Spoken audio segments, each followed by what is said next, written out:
ಸಮಸ್ತ ಜನಪದಕ್ಕೆ ನನ್ನ ವಂದನೆಗಳನ್ನು ಸಲ್ಲಿಸುತ್ತಾ ಕನ್ನಡ ಸಾಹಿತ್ಯ ಪರಿಷತ್ತು ಬೆಳಗಾವಿ ಜಿಲ್ಲೆ ಮತ್ತು ಕನ್ನಡ ಸಂಸ್ಕೃತಿ ಭವನ ಕ್ಷೇಮಾಭಿವೃದ್ಧಿ ಸಂಘ ಬೆಳಗಾವಿ ಜಿಲ್ಲೆಯ ಸಾಹಿತಿಗಳ ಜಾನಪದ ಗೀತ ಕಾರ್ಯಕ್ರಮದ ವೇದಿಕೆಯ ಮೇಲೆ ಆಸೀನರಾದಂಥ ಅವರಿವರೆನ್ನದೆ ಸರ್ವರಿಗೂ ನನ್ನ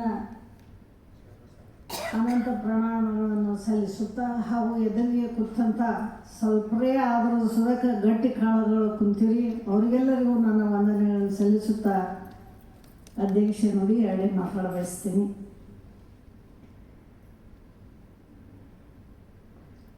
ಸರ ನಮ್ಮ ಮೆಣಸಿನಕಾಯಿ ಸರ್ ಭಾಳ ಸುಂದರವಾಗಿ ದತ್ತಿ ದಾನಿಗಳ ಪರಿಚಯವನ್ನು ಮಾಡಿಕೊಟ್ರು. ಭಾಳ ಖುಷಿ ಅನ್ನಿಸ್ತು ನೋಡಿ.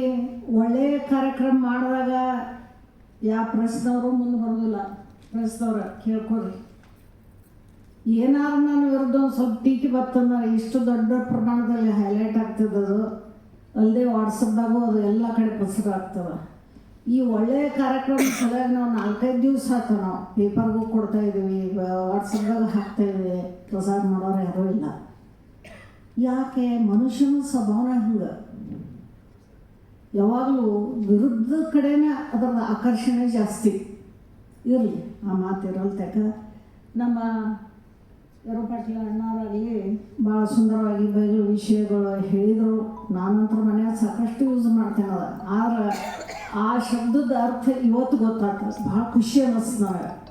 ಇನ್ನು ಅವನು ಆದ ರೀತಿಲಿ ಅರ್ಥ ಬರೋಂಗೆ ಹೇಳ್ತೇನೆ ನಾನು ಯಾರು ಹೇಳ್ಬೋದು ಇರಲ್ತಾಗ. ಆನಂತರ ಮುಖ್ಯವಾಗಿ ಇವತ್ತಿನ ಉಪನ್ಯಾಸಕಾರರಾದಂಥ ನಮ್ಮ ವಾಲಿಕಾರ ಅಣ್ಣವರು ತಮ್ಮ ಅಂದರೂ ಅಡ್ಡಿ ಇಲ್ಲ.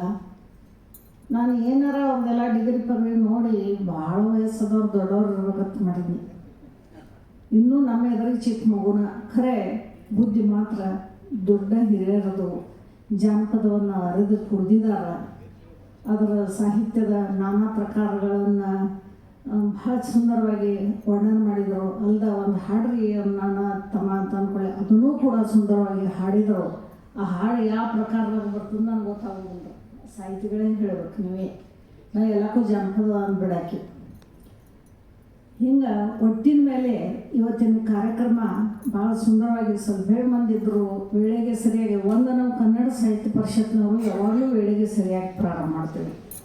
ನಾವು 4ಕ್ಕೆ ಹೇಳಿದ್ವಿ, 4:15ಕ್ಕೆ ನಮ್ಮ ಕಾರ್ಯಕ್ರಮ ಪ್ರಾರಂಭ ಆಯಿತು. ಇದರಲ್ಲಿ 2 ಮಾತಿಲ್ಲ. ತಡ ಮಾಡಿ ಬಂದವರು ಭಾಳಷ್ಟು ನೀವು ಕಳ್ಕೊತೀರಿ. ಒಳ್ಳೊಳ್ಳೆ ಉಪನ್ಯಾಸ ಇರ್ತಾವೆ, ಅದು ತಮಗೆ ಬಿಟ್ಟಿದ್ದು ಇರಲಿ. ಇನ್ನು ಮುಂದೆ ಜಾನಪದಗಾರರು ನೋಡ್ರಿ, ಮೇಡಮ್ ಅವ್ರು ನಮ್ಮ ಹೆಸರು ತೊಗೊಂಡಿಲ್ಲ ಅನ್ಬೇಡ್ರಿ.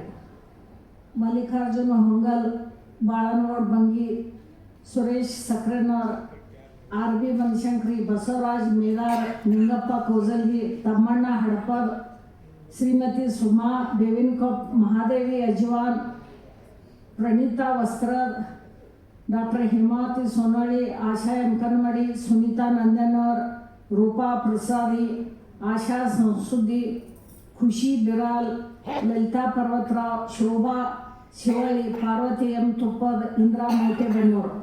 ಬಹುಶಃ ಎಲ್ಲರೂ ಬಂದಿರಂತ ಹೇಳಿ ನಾನು ತಿಳ್ಕೊತೀನಿ. ದಯವಿಟ್ಟು ಜಾನಪದ ಹಾಡುಗಾರ್ತಿಯರೇ ತಾವು ತಮ್ಮ ಜೊತೆ ಒಂದು 10 ಮಂದಿನರೇ ನೆರೆ ಹರಿಯವ್ರನ್ನ ಕರ್ಕೊಂಡು ಬಂದ್ರೆ ಭಾಳ ಚಲೋ ಆಗ್ತಿತ್ತು. ಕಡಿಗೆ ತಮ್ಮ ಯಜಮಾನ್ರನ್ನ, ಮಕ್ಕಳನ್ನ, ಹಿರಿಯರಿದ್ರು ಸೊಸೆಯವ್ರನ್ನ, ನಿಗಡಿದವ್ರನ್ನ ಕರ್ಕೊಂಡು ಬರಬೇಕಾಗಿತ್ತು. ಸ್ವಲ್ಪ ಈ ಕನ್ನಡ ಭವನ ಏನು ಅನ್ನೋದನ್ನೋರು ಅವ್ರು ನೋಡ್ತಿದ್ರು. ಮತ್ತು ನಮ್ಮ ಶಿವಪೂಜೆ ಅಣ್ಣವ್ರು ಹೇಳಿದರು ಕಾಲೇಜ್ನ ಅಣ್ಣವ್ರು, ನಾವು ಮೊದಲು ಕಾಲೇಜ್ನಾಗ ಮಾಡ್ತಿದ್ದೆವು ಕಾರ್ಯಕ್ರಮ. ಯಾವಾಗಲೂ ಕಾಲೇಜ್ನಾಗ ಕವಿಗೋಷ್ಠಿ, ಉಪನ್ಯಾಸ ಎಲ್ಲ ಕಡೆ ಇಟ್ಕೊತ ಬಂದಿನ. ಯಾಕೆ ಮುಂದೆ ನಾವು ಕನ್ನಡ ಭವನ ಅವಲಂಬಿಸಿದ್ದೀವಿ? ಈ ಕನ್ನಡ ಭವನ ತಯಾರಾದಿಂದ ಇದನ್ನು ಪ್ರಸಾರ ಮಾಡಬೇಕಾಗಿತ್ತು. ಇಂಥದ್ದೊಂದು ಭವನ ಇದೆ, ಇಲ್ಲಿ ಕಾರ್ಯಕ್ರಮ ಆಗ್ತಾಯಿದೆ, ಕನ್ನಡ ಕಾರ್ಯಕ್ರಮ ಅಲ್ಲದೆ ಮತ್ತು ಬೇರೆ ಕಾರ್ಯಕ್ರಮ ಆದ್ರೂ ಇದನ್ನು ಕೊಡ್ತೇವೆ ಹಾಲ್ ಅನ್ನೋದು ಒಂದು ಪ್ರಚಾರಕ್ಕೆ ಬರಬೇಕಾಗಿತ್ತು. ಆ ನಿಟ್ಟಿನಲ್ಲಿ ನಾವು ಇಲ್ಲಿ ಕಾರ್ಯಕ್ರಮ ಮಾಡ್ಕೊತ ಬಂದೀವಿ. ಸ್ವಲ್ಪ ಗಟ್ಟಿ ಕಾಳುಗಳು ಬಂದರೂ ಸುದೇಕ ನಮ್ಮ ಕಾರ್ಯಕ್ರಮ ಯಶಸ್ವಿಯಾಗಿ ನಡೀತಾವ. ನಮ್ಮ ಭವನ ಬೆಳಕಿ ಬರ್ತದ. ನಮ್ಮ ಉದ್ದೇಶ ಸಫಲ ಆಯಿತು. ಶಿವಪೂಜಾ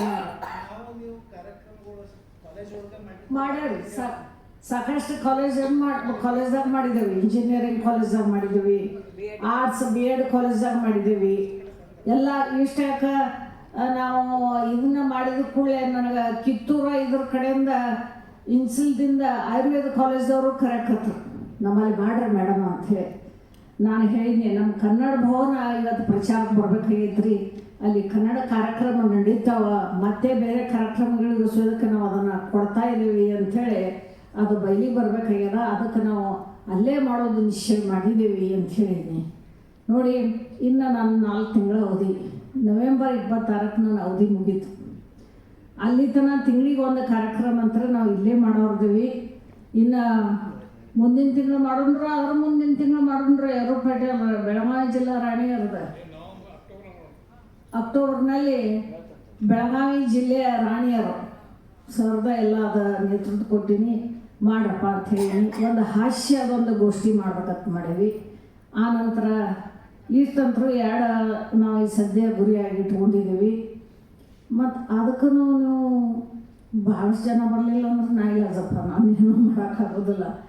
ನನ್ನ ಕಡೆ ಎಷ್ಟು ಸಾಧ್ಯ ಐತಿ ನನ್ನ ಅವಧಿ ಒಳಗೆ ಅಷ್ಟು ನಾನು ಮಾಡ್ಕೋತ ಬರ್ತಿದ್ದೀನಿ. ಒಂದು 3-4 ತಿಂಗಳು ನಾ ಇರಲಿಲ್ಲ, ನಮಗೆ ಹೆಲ್ತ್ ಸರಿ ಇರಲಿಲ್ಲ, ನಮ್ಮ ಮನೆಯವ್ರಿಗೆ ಇರಲಿಲ್ಲ. ನಾವು ಬೆಂಗಳೂರಿಗೆ ಇದ್ದೇವೆ, 6 ತಿಂಗಳು ಹಾಸ್ಪಿಟ್ಲಾಗ ಇದ್ದೇವೆ ನಾವು. ಆವಾಗ ನಾವು ಇಲ್ಲಿ ಈ ಕಾರ್ಯಕ್ರಮಗಳಿಗೆ ಬರಲಿಲ್ಲ. ನಮ್ಮ ಇಬ್ಬರು ಕಾರ್ಯದರ್ಶಿಯವರು ಭಾಳ ಸುಂದರವಾಗಿ ನಡೆಸ್ಕೊಂಡು ಹೋಗ್ಯಾರ, ಯಾವುದಕ್ಕೂ ಚ್ಯುತಿ ಬರ್ದಂಗೆ ಅವ್ರ ಕಾರ್ಯಕ್ರಮ ನಡೆಸ್ಕೊಂಡು ಹೋಗ್ಯಾರ. ಮತ್ತು ನನಗೆ ಇದ್ರೊಳಗೆ ಖರೆ ಅಂದ್ರೆ ಎಲ್ಲಕ್ಕೂ ಸಂಪೂರ್ಣ ಸಹಕಾರ ಕೊಟ್ಟಂತಕ್ಕೆ ಹೇಮಾ ಸೋನವಳಿಗೆ ನಾನು ನೆನೆಸ್ತೇನೆ. ಸ್ವಾಗತ ಭಾಷಣ ಎಸ್, ವಂದನಾ ಅರ್ಪಣೆ ಎಸ್, ನಿರೂಪಣೆ ಎಸ್, ಉಪನ್ಯಾಸ ಎಸ್, ಆಪತ್ ಬಾಂಧವ ಅಂತೀನಿ ಆಕೆಗೆ. ಯಾರೂ ಸಿಗದಾಗ ಹೇಮಾ ಇದನ್ನು ನೀವು ಮಾಡ್ತೇನೆ ಅಂದ್ಕೊಳ್ಳಿ, ಹ್ಞೂ ರೀ ಲಗಿಸ್ತೇ. ಇಂಥವ್ರು ನನಗೆ ಬೆಳಗಾವ್ದಾಗ ಗೆಳತಿಯರದಾರ. ನಾ ತಪ್ಪಿದಲ್ಲಿ ತಿದ್ದುಪಡಿ ಮಾಡಿ ಹೇಳಿ ಮಗ ಹಿಂಗೆ ಮಾಡೋ ಅಂತ ಹೇಳುವಂಥ ನಮ್ಮ ಶೈಲಜಾ ಹಿಂಗೆ ಇದ್ದಾರ, ಗುರುತಾಯಿ ಅಂತೀನಿ. ಮತ್ತು ಗುರುದೇವ್ ಹುಲೇಪ್ನವ್ರು ಅದಾರ. ಇವರೆಲ್ಲರೂ ಏನದಾರ ಅಂದ್ರೆ ನನಗೆ ಆದರ್ಶ ಇದನ್ನು ಮಾಡಿದವರು. ಶೈಲಜಾ ಅಂತರೂ ನನಗೆ 30 ವರ್ಷದಿಂದ ನನಗೆ ಹಿರಿಯಳಾಗಿ ಎಲ್ಲನೂ ಹೇಳ್ಕೊತ ಬಂದವರು. ಅವರು ಭಾಳ ವರ್ಷದಿಂದ ನನಗೆ ಅವರಿಗೆ ಇದು ಇದೆ. ಈ ಕನ್ನಡ ಸಾಹಿತ್ಯ ಪರಿಷತ್ತಕ್ಕೆ ನಿಂದರು ಅಂತ ಹೇಳಿದವರು ಅವರು ಕೂಡ ಒಬ್ಬರು. ಏಕೈಕಿ ಸಂಘದ ಪರಿಚಯ ಮಾಡಿಕೊಟ್ರು, ಎಲ್ಲಕ್ಕೂ ಮಾಡಿದರು. ಆಮೇಲೆ ಇಲ್ಲಿ ಕುಂತಾಳ ನೋಡ್ರಿ, ಈಗ ಒಂದು ತಾಯಿ ನಮ್ಮ ವೈಸ್ ಪ್ರೆಸಿಡೆಂಟ್ ರತ್ನಾಬಾಯಿ ಬೆಲ್ಲದ, ಇವಳು ಕೂಡ ಸಾಕಷ್ಟು ನನಗೆ ಸಹಾಯ ಸಹಕಾರ ಕೊಟ್ಟಿದ್ದಾರೆ. ಯಾಕೆ ಹೇಳಿ ಬಯಸ್ತೀನಿ ಅಂದ್ರೆ, ಇವತ್ತು ಸ್ವಲ್ಪ ಮಂದಿ ಇದ್ರಿ ಮಾತಾಡೋಕ್ಕೆ ಅವಕಾಶ ಐತೆ ಅಂತೇಳಿ ಹೇಳಕತ್ತೀನಿ. ಆಯಿತು, ಭಾಳ ಖುಷಿ ಆಯ್ತು. ಈಗ ಹೆಚ್ಚು ಹೊರಗೆ ಬಿಡುವುದಿಲ್ಲ ನಾನು. ನಮ್ಮ ಮನೆಯವರು ಆರಾಮಿಲ್ಲದಕ್ಕೆ ಮನೆಯಾಗ ಇರೋದರಿಂದ ನಾನು ಸಾಧ್ಯದಷ್ಟು ಕಾರ್ಯಕ್ರಮಗಳಿಗೆ ಕಡಿಮೆ ಮಾಡ್ತಾ ಬರ್ತೀನಿ. ಚಲೋ ಅನ್ಸಂಗಿಲ್ಲಲ್ರಿ, ನಾ ಅಡ್ಡಾಡ್ಕೊತ ಹೋಗೋದು ಅವರು ಮನೆಯಾಗಿರೋ ಬಂದ್ರೆ. ಆಮೇಲೆ ಈಗ ನಮ್ಮ ಮನೆಯವ್ರ ಜಾಗಕ್ಕೆ ನನ್ನ ಮಗ KLE ನಿರ್ದೇಶಕನಾಗಿ ಆಯ್ಕೆ ಆಗಿದ್ದಾರೆ. ಶಶಿಯೊಬ್ಬರು ಬೆಳಗಾವಿ ಮಹಿಳಾ ರಾಣಿ ಚೆನ್ನಮ್ಮ ಮಹಿಳಾ ಕಾಲೇಜಿನ ನಿರ್ದೇಶಕಿ ಆಗಿದ್ದಾರೆ. ಹಿಂಗೆ 2 ಹುದ್ದೆಗಳನ್ನು ನಾವು ತ್ಯಜಿಸಿದ್ದೇವೆ. ಇಬ್ಬರು ಅಣ್ಣಾಯ್ತಿ ರಿಟೈರ್ಡ್ ಲೈಫ್ ತೆಗಿತಾ ಇದ್ದೇವೆ. ನಮ್ಮೂರಾಗ ಎಷ್ಟು ಸಾಧ್ಯದ ಅಷ್ಟೆಲ್ಲ ಇಂಥ ಕಾರ್ಯಕ್ರಮ ಮಾಡ್ಕೊತಾ ಹೊಂಟಿದ್ದೀವಿ. ತಾವು ಕೂಡ ನಮ್ಮ ಕನ್ನಡ ಸಾಹಿತ್ಯ ಪರಿಷತ್ ಅವಧಿ ಮುಗಿದಿಂದ ಮತ್ತೆ ತಮಗೆ ಆಮಂತ್ರಣ ಕೊಡ್ತೇನೆ. ತಾವು ಬರ್ರಿ, ತಪ್ಪದ ನಮ್ಮ ಊರಿಗೆ ಬರಬೇಕಂತೇಳಿ ವಿನಂತಿ ಮಾಡ್ಕೊತ ಇವತ್ತಿನ ಕಾರ್ಯಕ್ರಮ ಯಶಸ್ವಿ ಆಗ್ಯದಂತೆ ನಾನು ಭಾವಿಸ್ತೀನಿ. ಜಾನಪದ ಹಾಡುಗಾರರಿಗೆ ಈಗ ಅವಕಾಶ ಮಾಡಿಕೊಡ್ತಾ ತಮಗೆ ಮತ್ತೊಮ್ಮೆ ಮಗದೊಮ್ಮೆ ಕೃತಜ್ಞತೆ ಸಲ್ಲಿಸ್ತಾ ನನ್ನ ಮಾತನ್ನು ಮುಗಿಸ್ತೀನಿ. ಧನ್ಯವಾದ. ಜನಪದ ಗೀತೆಗಳನ್ನು ಹಾಡಲಿಕ್ಕೆ ಎಲ್ಲರೂ ತಯಾರಾಗಿದ್ದೀರಿ. ಮೊದಲನೇದಾಗಿ ಶ್ರೀ ಮಲ್ಲಿಕಾರ್ಜುನ ಹೊಂಗಲ್ ಅವರು ವೇದಿಕೆಗೆ ಬರಬೇಕು. ಎರಡನೇ ಶ್ರೀ ಬಾಳಂಗೌಡ ಬಂಗಿಯವರು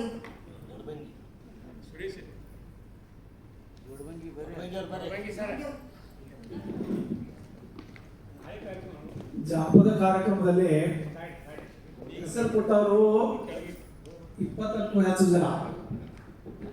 ದಯಮಾಡಿ ನಾ ವಿನಂತಿ ನಿಮ್ಮ ಮೂಲಕ ಅವರಲ್ಲಿ